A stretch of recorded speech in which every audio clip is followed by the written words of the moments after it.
बहुत बहुत स्वागत है आप सभी का अपने YouTube चैनल में जिसका नाम है Vikas study point PSP। So friends, इस वीडियो में हम बात करने वाले हैं 12th क्लास पॉलिटिकल साइंस का चैप्टर नंबर 8 जिसका नाम है वैश्वीकरण, ग्लोबलाइजेशन जिसको इंग्लिश में बोलते हैं। देखिए, ये जो चैप्टर था, पहले जो सिलेबस था उस हिसाब से 9 चैप्टर है, लेकिन न्यू सिलेबस के हिसाब से 8वां चैप्टर है। ठीक है, चलिए चैप्टर स्टार्ट करते हैं।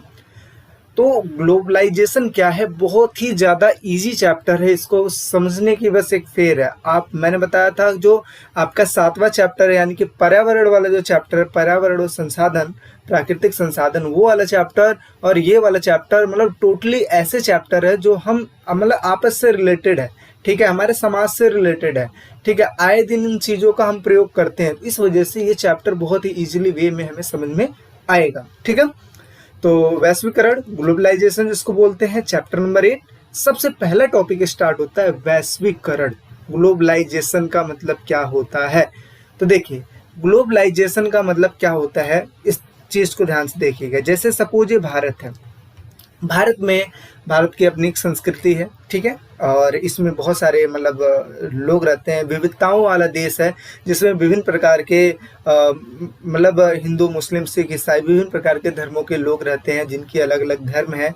ठीक है, और इसके बावजूद भी जो भारत है, अखंड भारत है। ठीक है, अब क्या है कि भारत की जो प्रोडक्ट है, जो सर्विसेज हैं, जो भी सेवा है, जो भी पूंजी है, जो धर्म है, जो फिल्में हैं, वो अन्य अन्य देशों में जाके मतलब अन्य अन्य देशों में जाती है। तो देखिए, ये इस देश में चली जाए, पीछे चली गई, इधर चली गई, इधर चली गई, इधर चली गई, यानी कि इधर उधर, यानी कि पूरे देश में अपने देश की संस्कृति क्या हो रही है, फैल रही है।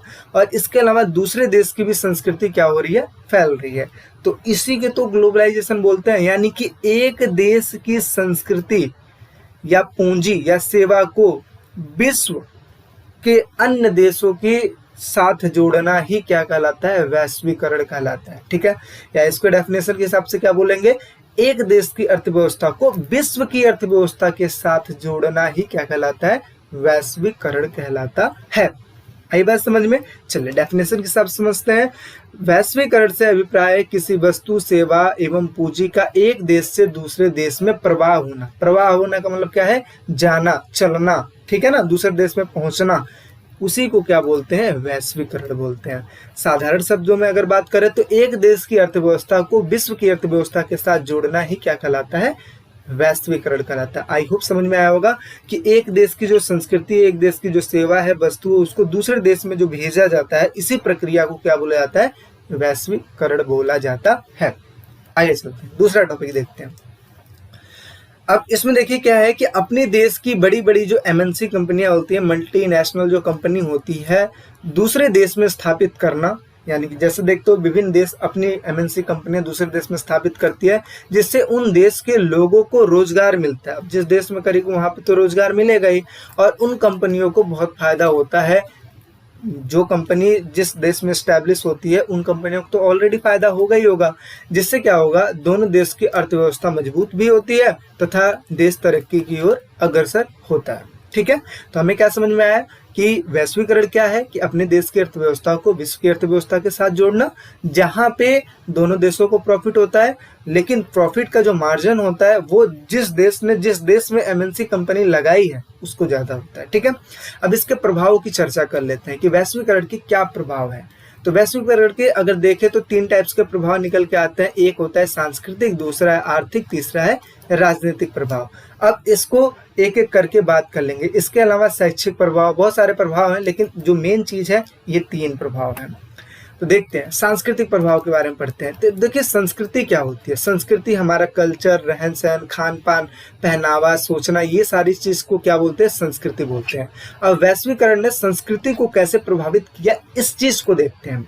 वर्तमान समय में लोग क्या खाते हैं, क्या देखते हैं, क्या पहनते हैं, क्या सोचते हैं, इन सभी पर वैश्वीकरण का प्रभाव साफ देखा जा सकता है। जैसे खान पान में बदलाव, जैसे हम देख रहे हैं कि आप अपने देश की बात कर लो, अपने देश में विभिन्न प्रकार के फूड्स आ गए हैं जो कि भारत के नहीं हैं। जैसे सपोज बर्गर, मोमोज, चाउमीन, ये जितनी भी चीज़ें हम देखते हैं ये अपने देश की कल्चर नहीं है, अपने देश का खान पान नहीं है, ये विदेशों से आया है। मैकडोनाल्ड जैसे आप देखते हो, बर्गर किंग में जाते हो, मैकडोनाल्ड में जाते हो, तो वो जो बर्गर वगैरह हम यूज़ करते हैं या खाते हैं, या देखते हो जो पेप्सी जो होता है, पेप्सी, कोको कोला, है ना, तो ये जो चीज़ें हैं ये भारत की नहीं है बल्कि विदेशों की है। तो उन देशों को हम क्या कह रहे हैं, अपना रहे हैं। ठीक है, तो ये क्या है, खान पान में जिसकी वजह से क्या हो रहा है, बदलाव हो रहा है, हमारे खान पान में बदलाव हो रहा है।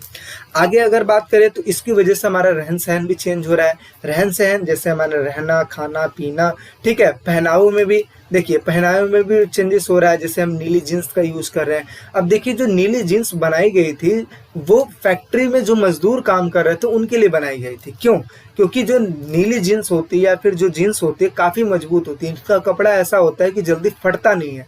तो इस वजह से मजदूरों के लिए बनाया गया था, ताकि मजदूर फैक्ट्री में काम कर रहे हैं, मतलब काम कर रहे होते हैं, तो उस टाइम पे उनका कपड़ा जल्दी फटे ना, इस वजह से बनाए गए थे। फिर क्या हुआ, ट्रेंड आया जिसकी वजह से धीरे धीरे इस पे डिजाइनिंग निकलने लगा, कटी फटी जींसें आने लगी। अब लोग क्या कह रहे हैं, लोग उस चीज़ को पहन रहे हैं। पहले ऐसा होता था कि अगर कपड़ों में थोड़ा सा अगर खरोच भी आ जाए या फिर थोड़ा सा फट भी जाता था तो उस टाइम पे जो लोग थे उस कपड़े को फेंक ही देते थे, ठीक है। लेकिन आज के टाइम पे क्या है, ये फैशन बन गया है कि अगर फटे भी ना तो भी फाड़ के पहनते हैं, है ना। तो देख रहे हो कितनी ज्यादा चेंजेस आ रही है हमारे पहनावे में। आगे बात करते हैं पश्चिमी सभ्यता की ओर अग्रसर होना। अग्रसर का मतलब क्या है कि बढ़ना। जो पश्चिम के जो जितने भी देश हैं उनके कल्चरों को हम अपना रहे हैं। जैसे फूड्स में, जैसे देखो फूड्स अपना रहे हैं। इसके अलावा पहनावा, जैसे मैंने बताया नीली जींस वगैरह, इन सब चीज़ों को अपना रहे हैं। तो धीरे धीरे क्या हो रहा है, उन लोगों के मतलब उनकी ओर हम क्या हो रहे हैं, अग्रसर हो रहे हैं, बढ़ रहे हैं। विदेशी त्योहारों का प्रचलन, इसमें क्या है कि जो विदेश के जो त्योहार जैसे वैलेंटाइन डे हो गया, ठीक है, क्रिसमस हो गया, बहुत सारे ऐसे त्योहार हैं जो कि विदेशों के हैं, तो उसको हम क्या कर रहे हैं, उसको हम मनाते हैं। ठीक है, विदेशी त्योहारों का यहाँ पे प्रचलन होता चला जा रहा है। ये एक देश के नहीं बल्कि हर जगह पे ही है। आगे अगर बात करें तो विदेशी फिल्मों का चलन। अब वैश्वीकरण का एक नतीजा ये निकला कि जो फिल्में वगैरह हैं एक देश की दूसरे देश में जाने लगी, वहाँ पे भी वो चलने लगी। जैसे देखो विदेशी फिल्मों का यहाँ पे भी चलन, जैसे आयरन मैन, ठीक है, एवेंजर्स, बहुत सारे फिल्में हैं जो चल रही है। और इसके अलावा भारत की भी फिल्में अन्य अन्य देशों में चल रही है। जैसे बाहुबली अपने देश में तो ऑलरेडी बनी, लेकिन इसके अलावा बहुत सारे देशों में भी चल रही है। तो ये किन कारणों से हो रहा है, वैश्वीकरण की वजह से हो रहा है। इसके अलावा रॉक संगीतों को पसंद करना, जैसे रैप देखते हो ना, रैप होता है, तो इन सब संगीतों को पसंद करना भी एक वैश्वीकरण का एक प्रभाव माना जाता है।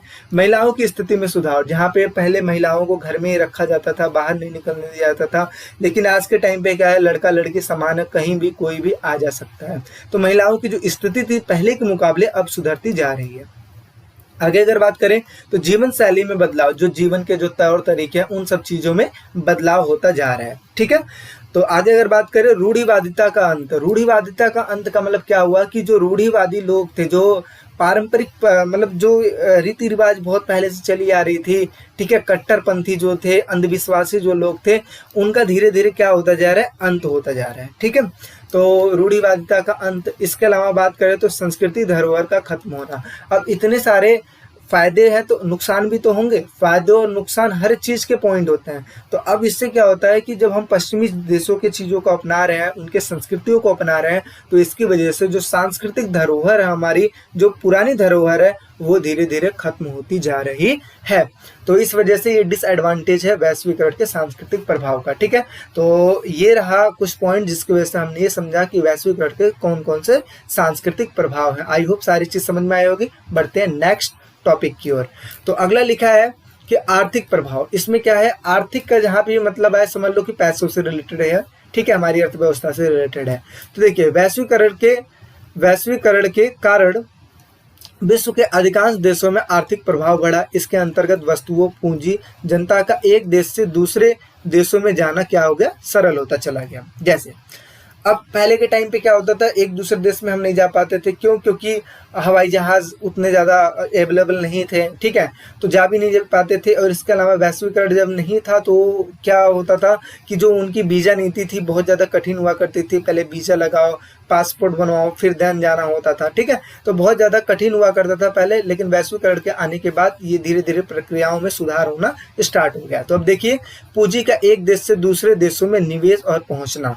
अब क्या कर रहे हैं, जो दूसरे देश है वो अपने जो पैसे हैं पैसों को दूसरे देशों में निवेश कर रहे हैं और वहां पे पहुंचा रहे हैं। आगे बात करें तो मुक्त बाजार व्यवस्था को अपनाया गया, जिससे बाजार का रूप बढ़ा। मुक्त बाजार व्यवस्था मतलब क्या है कि जो भी हम ट्रेडिंग कर रहे हैं, आयात निर्यात कर रहे हैं, उसमें कम से कम टैक्स लगाया गया, जिसकी वजह से जो बाजार है धीरे धीरे क्या हो बढ़े। अब जैसे हमने क्षेत्रीय संगठन के बारे में हमने पढ़ा था, जैसे सार्क हो गया, ठीक है, सार्क हो गया, आसियान हो गया, जितने भी देश हमने क्षेत्रीय संगठन के बारे में हमने जो पढ़ा है पिछले चैप्टरों में, उनमें हमने देखा है कि उन्होंने क्या अपनाया था, FTA की नीति अपनाया था, यानी कि फ्री ट्रेड एग्रीमेंट के तहत उन्होंने क्या किया था, अपने वस्तुओं को आयात निर्यात किया था, जिसमें क्या है कि टैक्सों की जो रेट है वो क्या होते थे, कम होते हैं या फिर बिल्कुल ही नहीं होते हैं, ठीक है। तो ये चीज़ थी जिसकी वजह से बाजार का जो स्वरूप है वो धीरे धीरे बढ़ना स्टार्ट हो गया। आगे बात करें, बहुराष्ट्रीय कंपनियों का प्रचार हुआ, सभी देश अपनी MNC कंपनियों को दूसरे देश में स्थापित किए। इसके अलावा विश्व व्यापार में इजाफा हुआ, ठीक है, यानी कि फायदा हुआ, जिससे विकास की प्रक्रिया में गति आई, यानी कि तीव्रता आई। धनी देशों का विकास देशों में निवेश होना स्टार्ट हो गया। जो धनी देश थे वो विकासशील देशों में क्या करते थे, विकासशील देशों में वो अपनी MNC कंपनियां लगाते थे, निवेश करते थे, और जिसकी वजह से क्या होता था कि जिस देश में निवेश करते थे उन देश के लोगों को रोजगार भी मिलता था। इसके अलावा उन देशों को प्रॉफिट भी होता था, ठीक है। आगे बात करें तो विकसित देशों की कठोर वीजा नीति होने लगी। अब कई बार ऐसा होता है कि जो देश है जिनका रेट जैसे अमेरिका है, सपोज अमेरिका, अब अमेरिका की करेंसी अगर देखोगे तो भारत के मुकाबले कहीं अधिक है, यानी कि $1 की अगर बात करें तो आज के टाइम पे 70-72 के आसपास है, ठीक है। तो अब देखिए ये जो चीज है इतना रेट क्यों बढ़ता चला आ रहा है, क्योंकि जो अमेरिका एक विकसित देश है, ठीक है, डेवलप्ड कंट्री है, और जो हमारा जो इंडिया है वो धीरे धीरे मतलब अग्रसर हो रहा है, बढ़ रहा है, ठीक है। तो अब जो डेवलप्ड ऑलरेडी हो चुका है वहाँ पे जाना बहुत कठोर हो चुका है, यानी कि बहुत मुश्किल से जा सकते हैं, ठीक है। तो इस वजह से कठोर वीजा नीति मतलब ये हुआ। आगे बात करें IMF, WTO, वर्ल्ड बैंक, ठीक है, इनकी स्थिति क्या हो गई, धीरे धीरे मजबूत होने लगी। वैश्वीकरण के आर्थिक प्रभाव से गरीब देशों को ज्यादा फायदा नहीं हुआ, ठीक है। इनका फायदा किसने उठाया, अमीर देशों ने। ये अपनी MNC कंपनियां इन देशों में स्थापित करते चले गए, और जिसकी वजह से क्या है, उन देशों को सिर्फ रोजगार मिलता था, लेकिन सारा प्रॉफिट कौन उठा के ले जाते हैं, अमीर देश लेके जाते हैं। तो ये चीज है। पूंजी की आवाजाही पर प्रतिबंध क्या हो गया, कम होता चला गया। जो पूंजी की जो आवाजाही थी, ठीक है, जो पहले प्रतिबंध लगा होता था वो अब धीरे धीरे कम हो गया। अब जैसे देखो सपोज जो लोग हैं, लोग विदेशों में जाके काम कर रहे हैं तो वहाँ की करेंसी भेजते हैं, और इंडिया के जो बैंक हैं बैंकों में उन करेंसियों को भजाकर इंडिया रुपीस में कन्वर्ट कर दिया जाता है ना। तो जो विदेशों की जो पूंजी है उनकी आवाजाही पे जो प्रतिबंध पहले होता था वो क्या हो गया, धीरे धीरे कम होता चला गया। आगे बात करें तो इंटरनेट और कंप्यूटर से जुड़ी सेवाओं में भी वृद्धि होने लगी। तो ये थे कुछ आर्थिक प्रभाव वैश्वीकरण के। आगे बात करते हैं तो अगला देखिए लिखा है कि वैश्वीकरण के राजनीतिक प्रभाव। यहाँ पे देखो हम 3 चीजों के बारे में पढ़ेंगे, यानी कि राजनीतिक पक्ष पर वैश्वीकरण के प्रभाव का 3 आधारों पर किया जाता है। यानी कि वैश्वीकरण का जो राजनीतिक प्रभाव हुआ उनका वर्णन कितने आधारों पे किया जाता है, 3 आधारों पे किया जाता है, ठीक है। अब कौन कौन से इस चीज को समझते हैं। प्रथम यह है कि वैश्वीकरण के कारण अंतरराष्ट्रीय संस्थाओं एवं बहुराष्ट्रीय कंपनियों के हस्तक्षेप से राज्य कमजोर हुए हैं। पहला पॉइंट ये बोल रहा है कि जहाँ पे हमें ये समझ में आता है कि MNC कंपनियों के द्वारा बहुराष्ट्रीय कंपनियां जो लगती हैं किसी देश में, इनकी वजह से जो राज्य है, राज्य धीरे धीरे कमजोर होता जा रहा है। इसके जो डिसीजन है धीरे धीरे कमजोर होते जा रहे हैं। राज्य के कार्य करने की जो क्षमता है इनमें कमी आ रही है। वर्तमान समय में कल्याणकारी राज्य की धारणा धीरे धीरे कमजोर पड़ रही है, क्योंकि राज्य कई कल्याणकारी कार्यों से अपना हाथ खींच रहा है, यानी कि पीछे खींच रहा है। तो पहला हमें ये समझ में आया जहाँ पे हमने ये देखा कि MNC कंपनियों को स्थापित होने से धीरे धीरे राज्य कमजोर हो रहा है, और ये जो कल्याणकारी जो कार्य होते हैं इनसे अपना हाथ खींच रहा है, ठीक है। पहली बात हमें ये समझ में आया। लेकिन कुछ विद्वान ये भी बोलते हैं, देखो दूसरे पॉइंट में क्या लिखा है, पहला पॉइंट तो हमने समझ लिया, दूसरा पॉइंट, कुछ विद्वानों के अनुसार वैश्वीकरण के प्रभाव के बावजूद भी राज्यों की जो शक्ति है कम नहीं हुई है। पहले पॉइंट में ये बोला गया है कि कम हुई है, लेकिन कुछ विद्वानों का ये मानना है कि राज्यों की जो शक्ति है वो कम नहीं हुई है। राज्य आज भी विश्व राजनीति में प्रमुख स्थान रखता है। राज्य जिन कार्यों से अपने आप को अलग कर रहा है वह अपनी इच्छा के अनुसार कर रहा है। यानी कहने का मतलब यह है कि राज्य अगर कल्याणकारी कार्य नहीं कर रहा है तो वो अपनी इच्छा के अनुसार कर रहा है, इसमें उन बहुराष्ट्रीय कंपनियों का कोई लेना देना नहीं है। ये दूसरे पॉइंट में बोला गया है। तीसरे पॉइंट में क्या बोला गया है कि वैश्वीकरण के कारण राज्य पहले की अपेक्षा शक्तिशाली हुआ है। पहले में क्या बोला गया, कमजोर हो रहा है, लेकिन दूसरे पॉइंट में क्या बोला गया है कि जो कुछ विद्वान है उनका कहना ये है कि उनकी शक्तियों में, राज्यों की शक्तियों में कमी नहीं आ रही है। लेकिन तीसरे पॉइंट में बोला गया है कि वैश्वीकरण के कारण जो राज्य है वो शक्तिशाली बनता जा रहा है।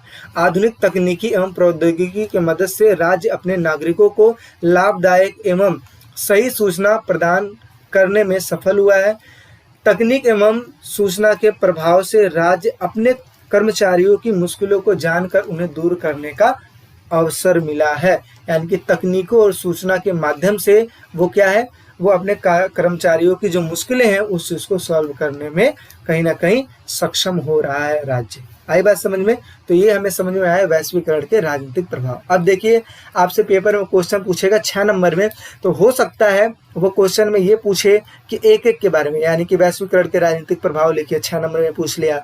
या आपसे ये पूछेगा वैश्वीकरण के सांस्कृतिक प्रभाव लिखिए, या आपसे ये पूछ सकता है वैश्वीकरण के आर्थिक प्रभाव लिखिए, ठीक है, तो ऐसे पूछ सकता है। या फिर ये बोलेगा कि वैश्वीकरण के प्रभाव की चर्चा कीजिए, तो वहां पे आपको क्या करना होगा, वैश्वीकरण के जो तीनों प्रभाव हैं उनको लिखना होगा और 2-2, 3-3 पॉइंट हर एक चीज में लिखना होगा, ठीक है। तो आई होप सारी चीजें आपको समझ में आई होगी। अब बढ़ते हैं आगे।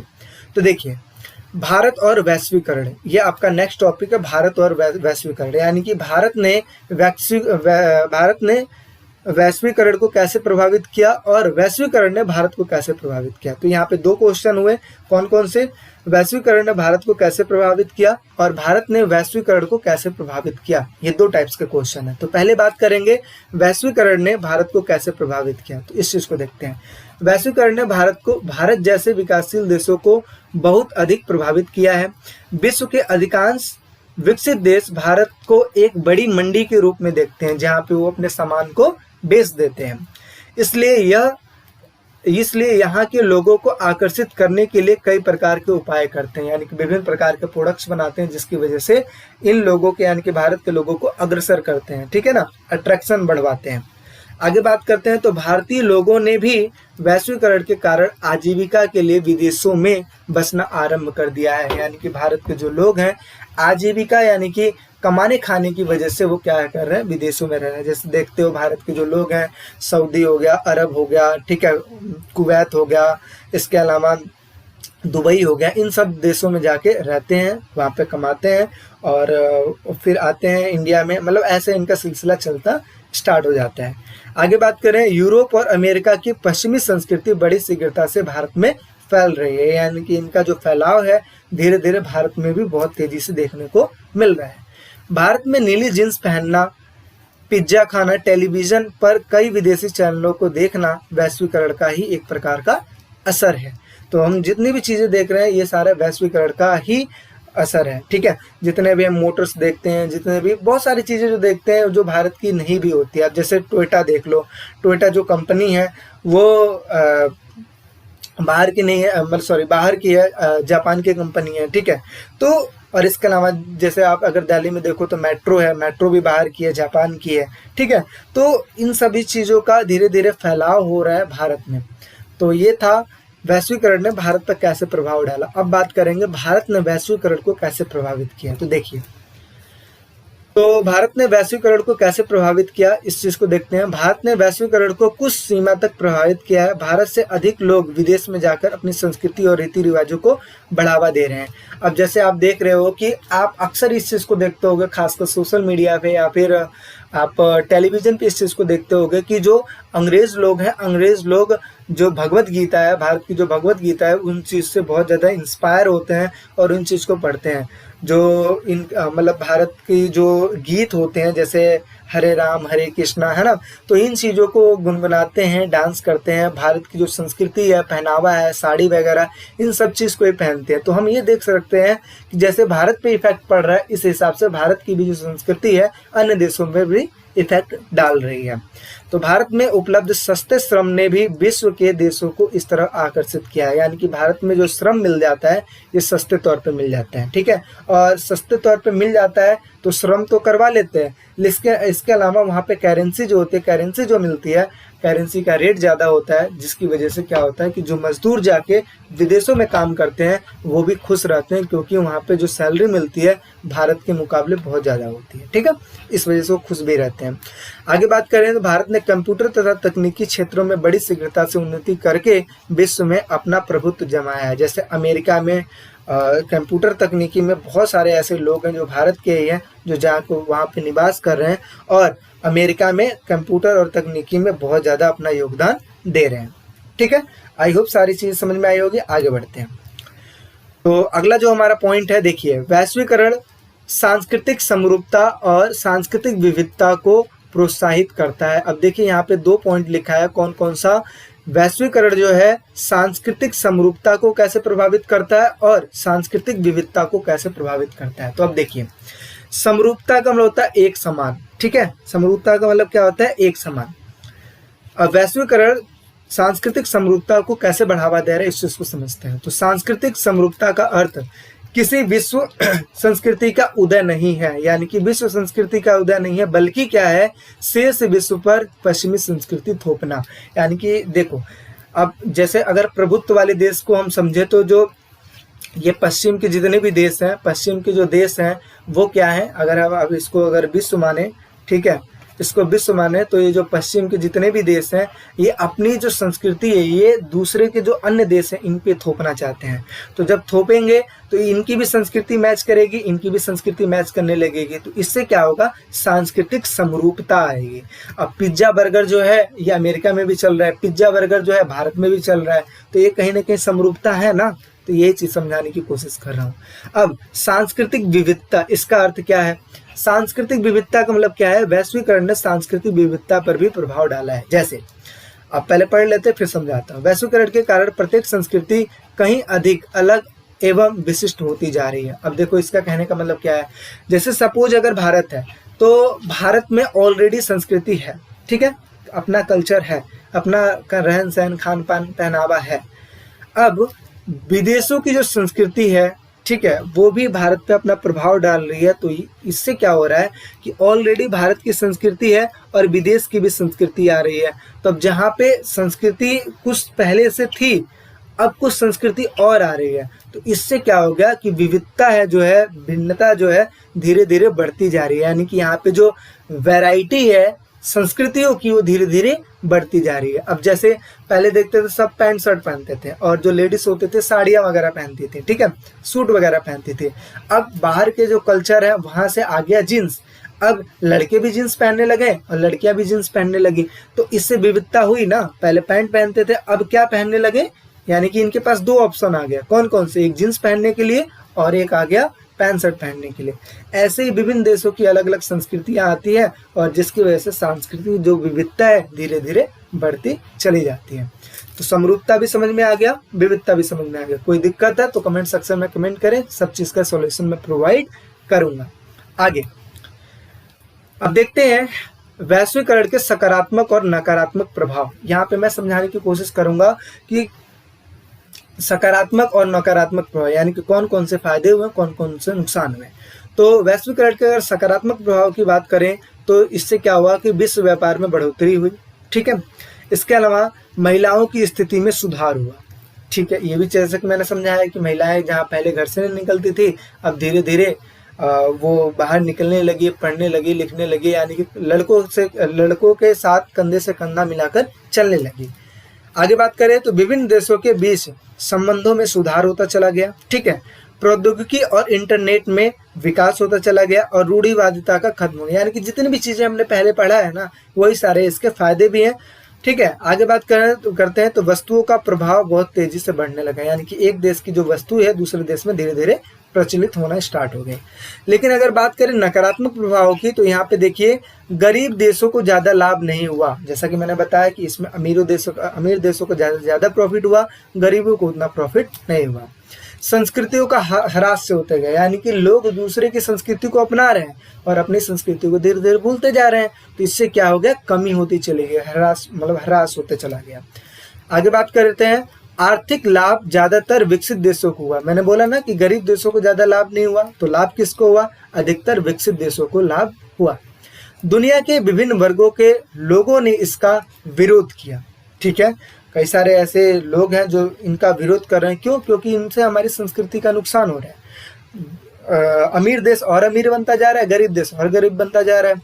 आगे बात करें, विदेशी संस्कृति को अपनाने से अपनी संस्कृति का नाश हो रहा है। ठीक है, और लोगों की आवाजाही उतनी नहीं बढ़ी है जितनी कि किसकी बढ़ी है, वस्तुओं की बढ़ी है। यानी कि लोगों की आवाजाही उतनी नहीं बढ़ी जितनी कि वस्तुओं की बढ़ी है।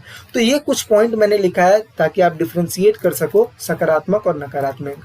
और देखिए ये चैप्टर बहुत ही ज़्यादा इंपॉर्टेंट है। क्यों? क्योंकि इसमें से क्वेश्चन 6 नंबर में आते हैं और जितने भी चीज़ मैं पढ़ा रहा हूँ वो ऑलमोस्ट कहीं ना कहीं 6 नंबर के ही पार्ट हैं। ठीक है, तो ये भी क्वेश्चन जो है सकारात्मक और नकारात्मक 6 पॉइंट में, मतलब 6 नंबर में पूछता है। तो आपको कहीं ना कहीं 6 पॉइंट लिख के रखना है और इसको एक्सप्लेन कर देना। ठीक है, अब जैसे ये जो चीज़ लिखा हुआ है इसको 2-3 लाइन में लिख देना, समझा देना। ठीक है, और इसी के आपको नंबर मिल जाएंगे। क्योंकि मैं इसको 1 लाइन में क्यों लिखा हूँ, ताकि आपको मतलब ये देखने में ज़्यादा ना लगे और ताकि मैं समझा पाऊँ चीज़ों को। ठीक है ना, तो ये चीज़ है। तो आगे बढ़ते हैं, और ये जो टॉपिक है ये आपके चैप्टर का लास्ट टॉपिक है। और इसके अलावा जितने भी और भी क्वेश्चंस हैं जो आपके जब क्वेश्चन आंसर की सीरीज लाऊंगा उसमें सारा चीज़ कवर अप हो जाएगा। तो बात करते हैं WSF, विश्व सामाजिक फारम, इसको फारम बोलते हैं। देखिए विश्व सामाजिक फारम यानी कि वर्ल्ड सोशल फोरम। तो इसका जो गठन किया गया था, प्रथम बैठक ब्राजील में 2001 में हुआ था। अच्छा, इसका गठन क्यों किया गया था? क्योंकि वैश्वीकरण का विरोध करने के लिए इसका गठन किया गया था। वैश्वीकरण से जो नुकसान हो रहा है, ठीक है, और उस चीज़ को रोकने के लिए इसका गठन किया गया था WSF का। तो क्या इंपॉर्टेंट है, 1 नंबर के क्वेश्चन में पूछ सकता है कि वैश्वीकरण के विरोध करने के लिए किस फोरम को स्थापित किया गया है। तो आपको याद करना पड़ेगा WSF यानी कि वर्ल्ड सोशल फोरम, जिसकी गठन हुई थी, जिसकी बैठक हुई थी ब्राज़ील में 2001 में, और जिसका काम ये है कि वैश्वीकरण का विरोध करना। तो ये था आपका पूरा चैप्टर। आई होप सारी चीज़ें आपको समझ में आई होगी। अगर वीडियो अच्छा लगता है तो लाइक करें, शेयर करें, सब्सक्राइब करें और अपने फ्रेंडों में शेयर करें। ठीक है, और सब्सक्राइब करें ताकि हमारा जो मनोबल है वो बढ़ सके। ठीक है, तो ये हो गई आपकी जो फर्स्ट बुक है, फर्स्ट बुक ये कंप्लीट हो गई है। अब सेकेंड बुक स्टार्ट करेंगे जहाँ पे हम जो उसके जो चैप्टर हैं उन चीज़ों के बारे में पढ़ेंगे। तो ये था आपका फर्स्ट बुक का सबसे लास्ट वाला चैप्टर। सारा चीज़ मैंने कंप्लीट करा है। जिन बच्चों ने नहीं देखा है जाके पीछे प्लेलिस्ट में मैं दे दूंगा। ठीक है, यहाँ पे आइकन में मैं प्लेलिस्ट दे दूंगा, आप जाके यहाँ पे भी देख सकते हो। डिस्क्रिप्शन में उसका मतलब लिंक दे दूंगा, जाके आप वहाँ पे भी प्लेलिस्ट में जाके चेकआउट कर सकते हो। तो सारा चीज़ मैंने कवर कराने की कोशिश की है और अपना बेस्ट देने की कोशिश किया हूँ। ठीक है, अगर आपको हमारा मेहनत थोड़ा भी अच्छा लगता है तो वीडियो को लाइक करें, शेयर करें, सब्सक्राइब करें। मिलते हैं एक नेक्स्ट वीडियो में। अभी के लिए बाय बाय, टेक केयर।